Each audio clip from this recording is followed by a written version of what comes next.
And now we are joined on the line by Kevin Kilbane. Good morning, sir. Yeah, you get the name right. It's okay. How are you keeping? Yeah, I mean, you do look as if you are literally just out of the bed. So you two look quite fresh. It was a big night last night, wasn't it? I didn't go, Kev. I was very professional, but Adrian had a very heavy night. I tell you what happened, lads. Adrian can't help himself. That's what it is. I tell you what happened, lads. The people in the off the ball team who were committed to the future of the project and who are invested in their fellow colleagues, just as human beings, decided they'd turn up and sort of share the milk of human kindness. But you two chumps obviously decided against it. You've just waffled two words out there. You said project. So anyway, I'll leave that one anyway. I'm back in the UK. I couldn't make it. Obviously, could I? Clearly, yeah. You know. Well, look, it wasn't important enough to you, Kev. That's absolutely fine. We have a pressing issue here. We need to be done by 9 o'clock because, as you'll know, I'm sure you're going to be. Are you a Rolling Stones man? Are you? I'm a massive huge Rolling Stones man. Yeah. Are you going to get tickets? I mean, you probably have other connections that you don't need to worry yourself about sort of going online to get these things. Let's just say I'm hoping to go anyway, yeah. Good man. Well, look, if you have a +1 going there, you know where I am. Here, before we get stuck in, we want to obviously talk about the game tonight. It was just interesting to hear Dan there talk about Shane Duffy, and I've been reading some quotes from Martin O'Neill as well during the week. He tends to be pretty, maybe too honest at times, Martin O'Neill, about some of the recce's that he's done on some of his players, and he was talking about Shane Duffy particularly in his time at Leyton Orient, and he looked at him and he thought, actually, this guy's not a player. I don't think he's going to have much of a future. But he's a mainstay, one of the first names on that team now. Yeah, it's something that I maybe spoken about a few times. I'd spoken to David Moyes maybe 6 or 7 years ago now. Shane Duffy was 19, 20. He was not really able to make that breakthrough at Everton. And David Moyes said to me, he genuinely believed when he gets to 26, 27, you're going to see a top-class centre-half. He's just got to develop the fundamentals of the game. And I think he went away, as you say, on loan. Yeovil, I think with Yeovil, when he started to progress properly, when he had a full season away on loan, came back, obviously then went to Blackburn and then signed for Blackburn properly. And he had to go and maybe learn his trade, learn the game down through the leagues. And now all of a sudden he's come back and it looks like a poor deal from Everton's point of view for the price that they actually let him go to Blackburn Rovers for, seeing the level that he's playing at for Brighton. But I think he's one that's developed into a top-class player now, and you can see that the standard that he's keeping every week under Chris Hughton. Yeah, and the leadership qualities that he shows even outside of his footballing capabilities on the pitch as well. He, I'm sure you're all over his Instagram feed, but he was posting last night a bunch of an Instagram story of a load of the new guys coming in and doing their initiation song. I don't know if you've seen that, but it's I've actually just started to follow him in the last week. So yeah, I missed that though. I'm not up on social media like yourself, Adrian. No, I only properly sort of started getting into Instagram last night. So you have a follow coming soon.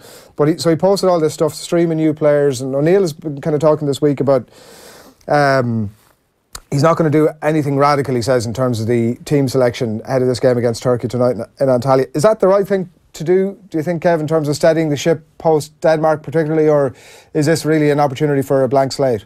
Well, there's options there anyway because of the injuries and maybe pull-outs of the squad. So there's options for new faces, or at least newish faces, people maybe that have been around the squad that have not necessarily had game time in the past. So that's a thing that he's got that he'll have to do anyway. That he's got no other options really in that respect.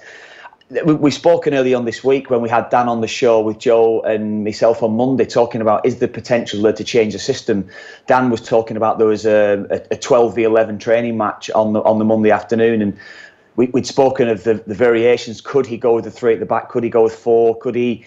Is he maybe going to try and change things up, go 2 up front, try and play someone in support with Shane Long, get Sean and Maguire into the side? And there's a lot of options to him there anyway. But I think the fundamentals of the team is, I think first and foremost, I think getting Seamus Coleman back into the squad is a huge plus. Getting him some game time back in amongst the players, I think is a huge plus for him as well. Shane Duffy, as you say there, James McLean would be another one.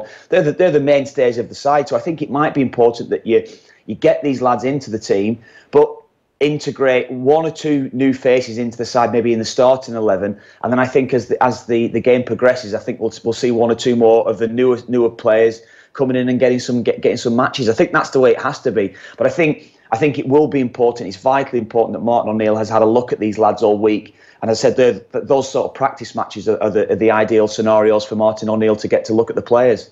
Yeah, Sean Maguire has been talked about a lot in the press as well. this week, and I guess the general question around it and the general angle on Maguire has been the leading light at number 9 for Ireland, whether or not he'll be able to hold down that jersey, whether or not he'll be able to grow into that jersey. Like, obviously you kind of know Seanie Maguire better than most people, Kev. Like, do you think that he's a guy who'll take this all in his stride, that this sort of pressure that's kind of automatically being put on him almost by default, without doing him an injustice? He's obviously an outstanding player who's still on the rise, but it seems that we've looked around at our options and it's like, right, it's got to be Seanie Maguire. Yeah, it is. It's spot on. No matter what we say, there is a different type of pressure on Seanie now. He's gone into Preston, and yes, he started well, didn't get a lot of game time in his natural position early on this season. But I think when he's come back from injury, and he has been excelling, but I think there's a certain amount of pressure on him because of the expectations we're all putting on him for his performances at Preston. Now this will be a different level for him. I think it helps that the game is away from Dublin, his first match, or his not as much his first match, but I think certainly with the pressure that's on him at the moment, I think it's better that it's over there in Turkey. He can get away from the spotlight to an extent and try to get some game time away from it all, because there's going to be huge pressure on him, and it's how he copes with it. No matter what we all think, the level of pressure playing for Ireland with the players and the levels that they're playing at, this is different altogether. And some can handle it, some can't, and I think that's the way it's got to be now with Seanie, because we'll see now whether or not he can now go and fully establish himself at international level. I think he has the talent, he's got the ability. We know that. We know he is that type of player that we've been missing, we've been seriously lacking. But it's whether or not he himself can handle that pressure. And I think that is the huge word and the huge thing that's going to be surrounding Seanie now over the next year or two, is can he handle the expectations that will be on his shoulders? Caught trying to buy Rolling Stones tickets. All I can say is the Wi-Fi isn't very good in here. Searching for tickets, it wouldn't let me change the number either. So, are you buying me tickets? Was that what you were asking me there? I was, but it's only allowed me to buy 2. So apologies to my friends who I said I'd try with. You and all the Kerry men, you'll have about 25 different people all set up buying 5 and 6 tickets each anyway, won't you? So there's a Rolling Stones VIP package here, Kev. So I mean, that's got your name written all over it, I'm sure. How much is that? That's only for executives like you, Adrian. How much is that? How much is that? Let's have a look now and see. Let's wait for the Wi-Fi to load up here. Well, I think while you're doing that, I think I'm okay anyway, Kev. We may as well move on with this conversation. I mean, I think I am. It's adding to my cart. Hopefully the Wi-Fi holds up in here. Yeah, there we go. Oh my God, they're way more expensive than I thought. Jeez. How much are they? They're showing up.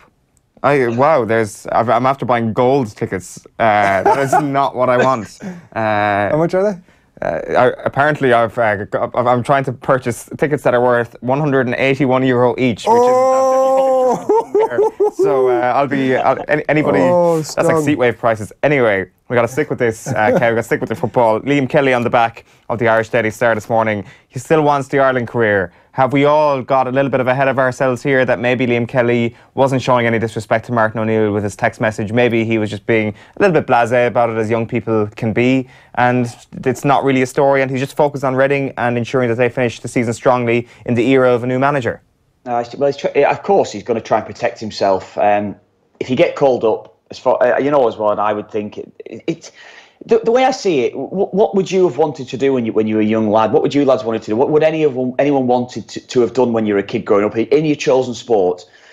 You're 15, 16, 17, 18, whatever it is, and you're dreaming. And again, we're in probably a different era. Maybe lads might not necessarily dream of playing for Ireland now, but I'm fairly convinced a lot of the lads who I would speak to, whether that would be the Colemans, the McLeans, the Duffys, the John O'Shea's, maybe of the lads that have gone past. You think about where you're going to be. You want to play international football for Ireland. If you get a call up, even if you've got a little niggle and you're a young man, you go and play no matter what it is. And if he's had a call up and he said, I just want to take my time at the moment, I want to weigh up my options. Nah, I don't buy it, Eoin. I'm sorry, but I just don't buy that. One thought that I had was that he'd, I don't know if Martin O'Neill or somebody had texted him and said, listen, we'd like to invite you into the squad. And then he had text back and said whatever he had said. But I mean, the text had become the understood means of communication. There's been a lot made about him not picking up the phone. Maybe that was just the understood means of communication. Anyway, there wasn't any actual direct quote from him himself in the piece today. So we're actually still unsure kind of where he sits. He remains committed to the boys in green, reads the line here, which is an exclusive by Martin Cadden. I would probably trust the sources here in terms of there being